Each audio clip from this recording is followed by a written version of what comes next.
So yes, today we're talking a little bit about our recent Pierrot Lunaire project, and the goal with this event is to just give a little bit of behind the scenes content, if you will, to how the project was created and put together. So I might just do a little whip around and everyone can introduce themselves. So Aleise, would you like to introduce yourself? Tell us what you did for Pierrot. Hi, I'm Aleise. I am the, well, it's not really singing, is it? I am the voice in Pierrot, the screaming voice, the angry voice, the scared voice, the whispering, creepy, schmeepy voice. Fabulous. Yep, go on. And Kim, do you want to tell us a little bit about your involvement? Hello, I'm Kim Tan. I played the flute and piccolo. Fab. Ashley.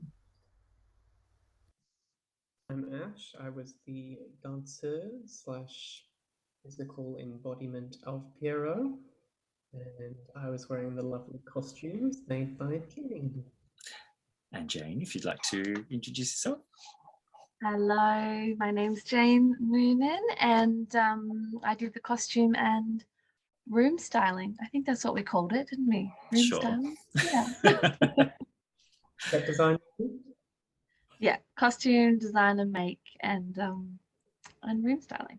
That was me. Danae. Mute.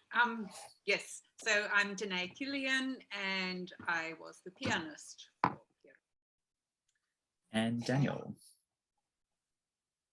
Hi, I'm Daniel Szesiong Todd, and I did the translations of the German poetry into English and also wrote the connecting poetry on the And I should say, well, I'm Evan and I conducted the work and sort of put the kind of concept out there in the universe.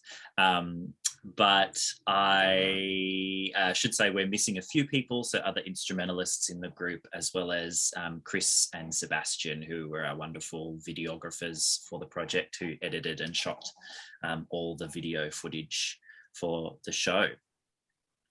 So as some of us here will be aware, Pierrot has been a little bit of a cursed project for us, dare I say, and I'm assuming that everyone who's watching this video will have experienced Pierrot Lunaire, our version of it as it stands already, and we'll see that it's this digital incarnation of this amazing work by Arnold Schoenberg.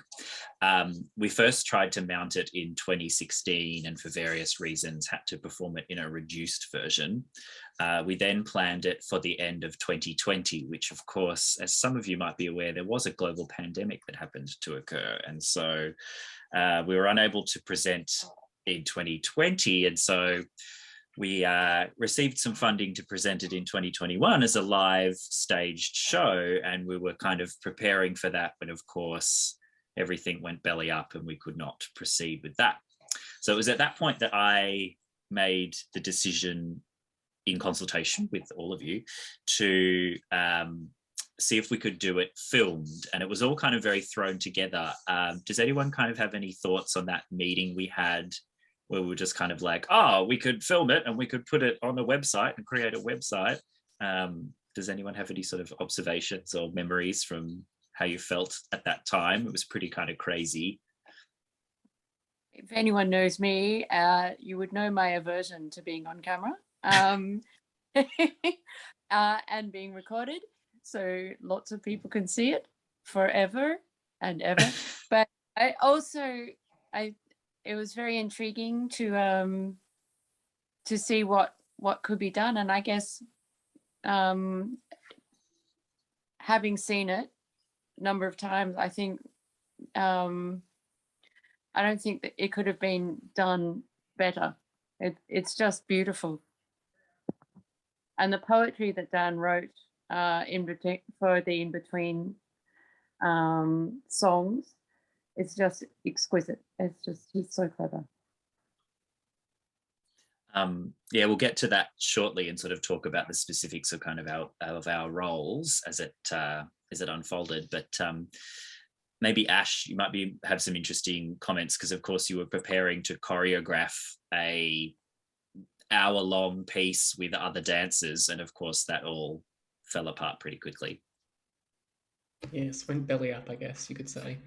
Yeah, it was interesting. I mean, obviously I have done dance on film projects before, but generally I've been the director or filming it. So to be on the other end of that, where it's not just a static theatre show where, you know, they're filming from up the back and from the sides, was fairly interesting. There was a lot of adaptation required on my part, where, apologies if you heard that text tone, where, you know, certain things can't work because they don't fit in the shot, or they're not, the framing isn't quite right, which has actually resulted in some really beautiful images, which when you watch it, there's one in particular where there's two mirrors and a backlight, and it's quite a stunning shot, and we wouldn't have got that if I wasn't just messing around in the back of a shot at one point. So, you know, it was quite unique.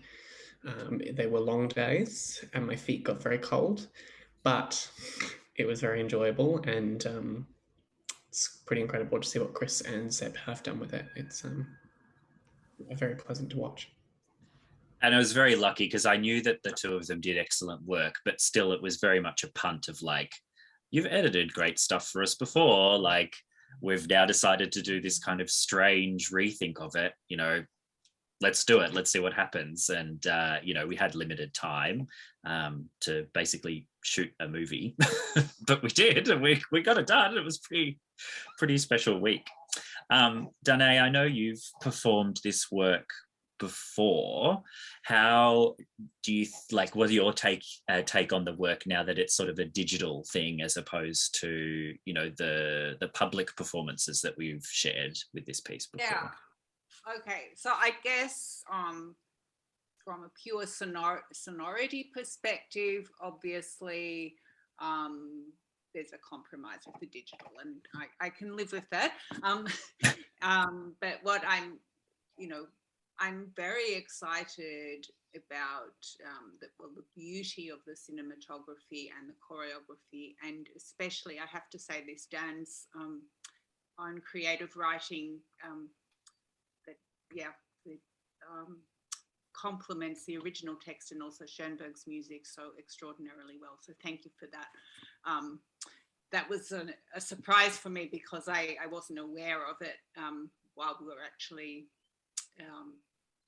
doing the musical recording. It can feel that the composition itself in this whole reworking process is static, whereas everything else is evolving, but I think that's not true. For me, it was a profoundly creative experience, nevertheless, to nest all those extraordinary polyphonic lines together and really experience how that's, I think it's grown over the few years that we've attempted to perform it. It's an amazing composition which just you know, defines that epoch at the early, you know, about a little over 100 years ago, just defines that epoch in European modernism. And yeah, sorry, I've run out of ends of sentences. I think my observation with what you're saying as well is that, like, we spent a week with only a select few movements, but it was like part of the joy was doing those movements so many times, and rather than just kind of going, oh, we have to do, you know, 1, 2, 3, and 4, we'll rehearse those and then we'll do 5, 6, 7, you know, we had selected movements, so you were bringing the kind of musical context was being reshaped, but then within that we could like live in these quite minute worlds very intimately for like a whole day. It was kind of really insightful. And Kim, I was going to sort of pass to you because you you know, the choice of these movements was very much a pragmatic decision of what we could do in the time allotted, but you were sort of talking about how in the future maybe we could record another third and another third. Yeah, the whole experience, discussions about having to adapt what we were going to do initially. The whole experience of doing this on film was sort of profoundly renewing in so many ways, because it forced me to rehear the work, and without the focus of it being about the music. So, you know, I mean, Pierrot has been presented in so many different kinds of formats, and like the thing about presenting this kind of format, just it forced me to sort of see the music as a multiple component of all the other things, like the costume. And yeah, like you said, Chris and Seb's work was so detailed and so excellent. But yeah, it just whet the appetite for doing more of these kind of things. We'd only done a third of it, and again, that decision was based on where we were. We'd just come out of lockdown, practicalities of future possibly going into lockdown again. What can we create? Also the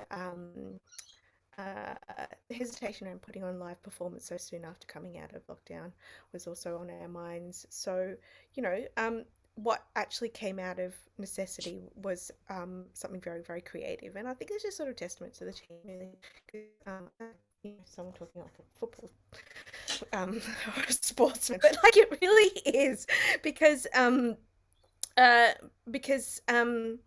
it was like it was a renewal of what we're actually going to do, and despite everyone's difficulties, we actually came out with something kind of unique and creative, and that's kind of because, you know, of the people that we had on board. And, you know, we hadn't really done many gigs, so to be able to just be in a room and make music was amazing. And I mean, the main aspect of this amazing new version of Pierrot is that it is beyond the original piece of chamber music that it was conceived. And of course, Daniel and Jane, your contribution to that is of course a huge part of transforming the work. Jane, do you want to talk a little bit about your amazing costumes, and perhaps I'd like to think everyone's noticed the ruffles, but perhaps in some of the shots people might not have really noticed them as well. Might be a little bit kind of subtle, but then once you see it, you start kind of, you just really focus on it. Particularly, I think I've been loving, you know, when it closes up to you, Evan, as well, and also the different ways that everyone kind of interacted with the elements of costumes was something that was really a great joy for me too. So I mean, when we were thinking about this project, where initially there was maybe you know, multiple dancers, and it kind of ebbed and flowed in terms of like what it was and what it was going to look like, and we had so many kind of amazing visual references that we were wading through, and the actual like design process was it was almost like a devised piece, I would say, and I really enjoy working in that way, because I've worked on a lot of my backgrounds mainly in, like, you know, theatre design, so a lot of the time it is very more stylized and you can be more exaggerated, and when you need to make impact on a stage, it's different to designing for film, which can often be more like close up and detail, and you know, the cameras can kind of, with all those angles and 360 views, it's a different way of approaching the costume. So probably in a way I sort of approached it with a bit of a remix of the two, because I knew that there would be, you know, some kind of amazing theatrical type shots, but also there would be more, you know, focus on different performers and close-up face shots and different things like that. So it was a really great process, but I think we also did kind of change a lot of things along the way, and it was very I hate to use the word agile, because it's like, feels like a really corporate word for a design like crew, but people were really quick at kind of adapting, and we had to make lots of sort of little decisions on the spot, and we tweaked, and we kind of, and Ash and I did, you know, some great things with fabric and kind of looking at movement and how we could kind of make sure things had a life in the space, but they were adding to kind of the storytelling and not, you know, detracting or overtaking, but sort of being used as a way to kind of fill the space and kind of move, well, all that movement as well. I was really keen to kind of bring in that beautiful, you know, movements of ashes and make them really more kind of like hyper movement. I think what we've been able to achieve with like the fabric and the styling and the volume and was really it's been so lovely to see the film as well. Like it's been so beautiful to kind of see it translate and kind of see that different fabric come to life. And silk organza is my perennial favorite, so it was like a dream to be back wading in that fabric again. and it just, the lighting, like they just came alive in the lighting. Yeah, it was really amazing. And you know, absolute credit to the whole team, but also especially Chris and Seb. They really did just roll with lots of different things, and they had some really amazing kind of collaborative approach. And it was such a joy to be on set, you know, like even though it was kind of a familiar space, but it felt like a very special week. Yeah. And it's a very treasured week, that one. I think it sort of came after quite a tricky lockdown, and then I think, I don't know, most of the world got a bit sick afterwards, so we were really lucky with the timing. And very proud of this project. So yeah, we shot it the week before Christmas or 2 weeks before Christmas, so we really like got it in. We're very lucky. And that sparks a memory of mine of going back to Chris and Seb and their agility and sort of coming up with ideas and staging the work, where Dan, you were there, you know, helping out, being around, just being wonderful, but you were working on your translation while you were sort of hanging out in the room. And I remember Seb coming up to you, and we were just about to shoot, you know, number 4 or whatever, and he was like, what does it mean? What does this one mean? You know, like it was, I'd given them recordings and the copies of the words and stuff, but like, you know, the whole project had been very, not haphazard, but it would just been a very quick change from, okay, we're going to bring them in and get them to film. And so there was like a great moment where you sat down with Seb, who seemed to just chew your ear off about the words and the meanings. So do you want to talk a little bit about that? And of course, your fabulous translations and the fabulous poetry. Yeah, absolutely. And I really, just to follow on from what you were saying, what Jane was saying, in the room, there was such a tremendous sense of play and of creativity and just all this, you know, energy that had been cooped up indoors for so many months, years, you know, that we were finally able to undertake this project. And we're just playing with it and having fun and seeing, like, wouldn't it be cool if we did this? And like, you know, like with the mirrors, like you were saying before, Ash.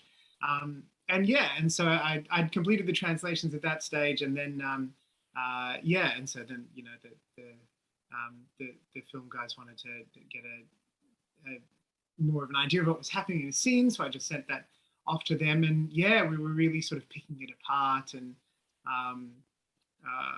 you know, because there are a lot of translations out there, and I suppose this can segue a bit. There are a lot of translations out there, but they aren't necessarily poetic translations.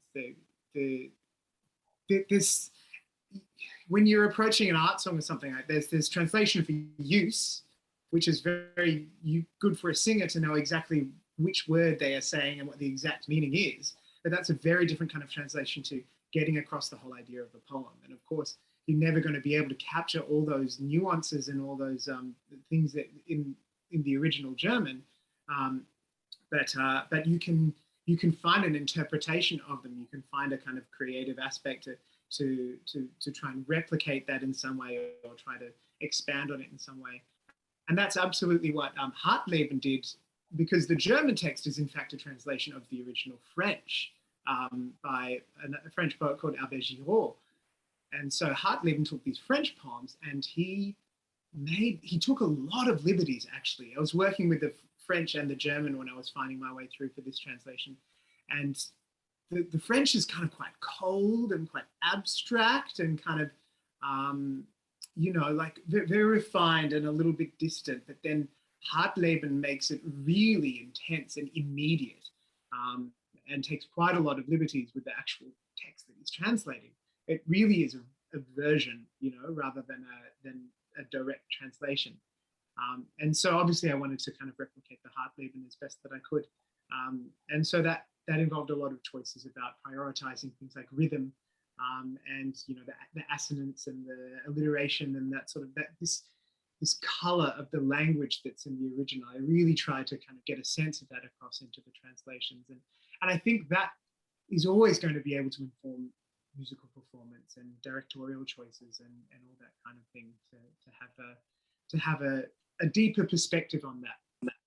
And sorry, I'll just say one more thing about it.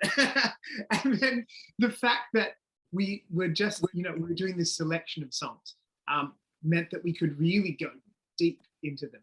Like we could sit there with them. Like, I worked on these on my own. I was sitting with these poems for a really long time, and with recordings and stuff, and then with the videos finally when they were ready. But the fact that we could really go deep and really find the nuance in it, was something that was really exciting, and something that makes this project stand out from a normal production of Pierrot, where you have a limited rehearsal time and you get through it, you get all the notes done, you have an understanding of what's going on, even when it's dance and stuff like that.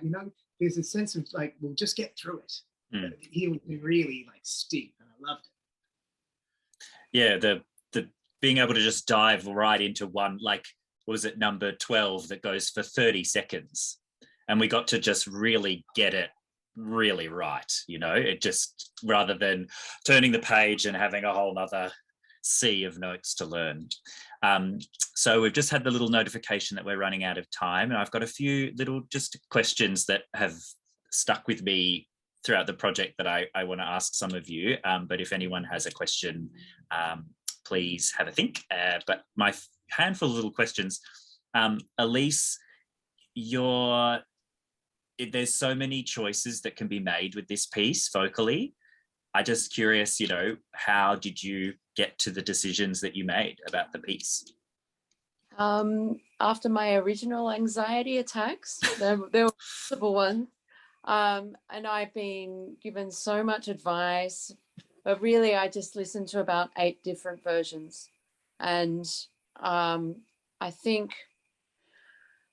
think my version is sort of a smushing together of those. I love Barbara Sakova.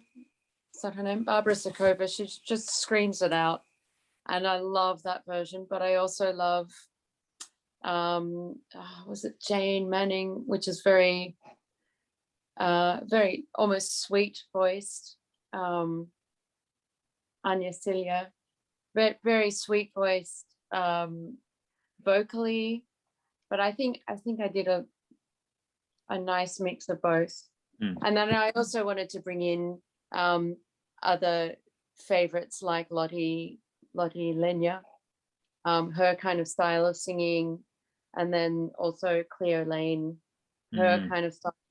But just putting your heart into it, but not necessarily putting all your notes into it.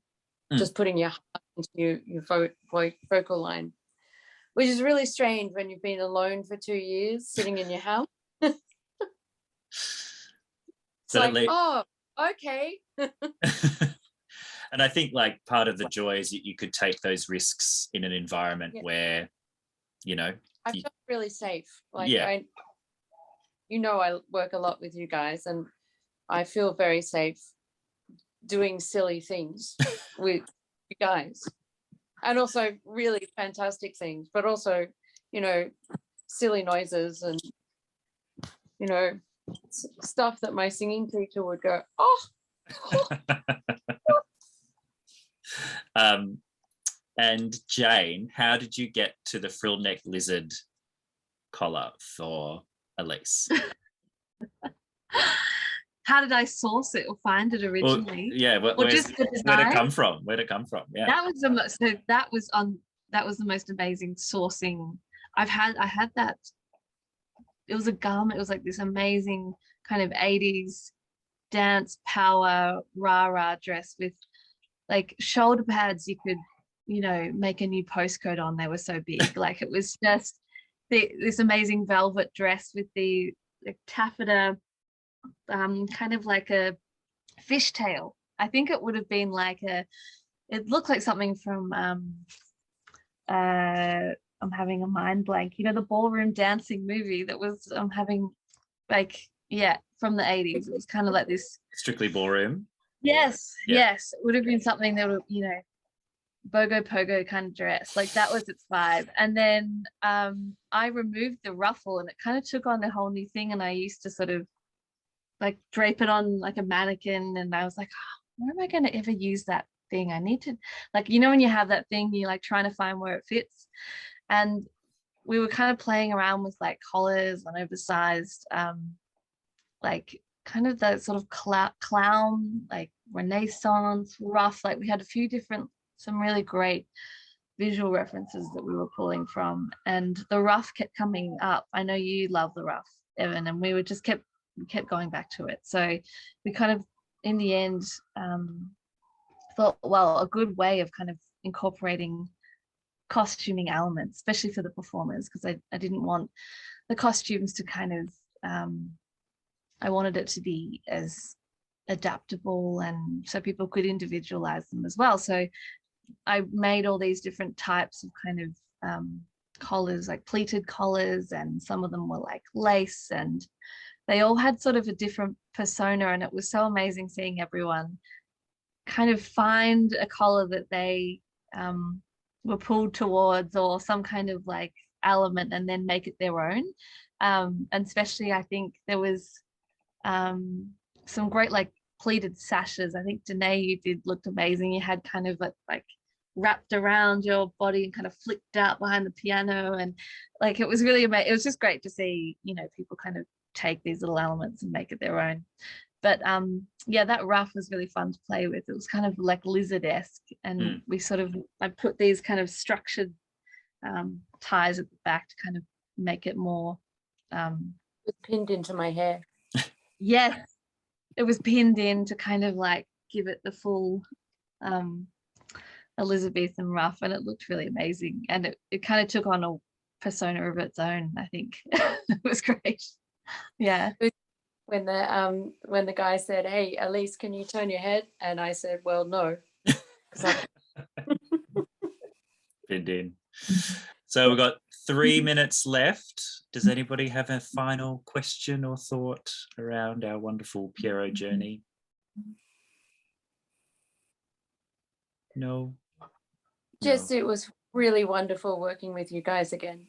Really, you're all amazing musicians and performers, and so encouraging. And I just, I love you guys. Right? We love you too. Right. Well, thank you, everyone. Thank you for those joining us, and it's been a wonderful adventure through the land of Pierrot, and hopefully we get to do more, because there's still another 30 minutes of music left to record, so there's certainly more to come. Pierrot is of course available now to stream at home wherever you are in the world, so tell all your friends.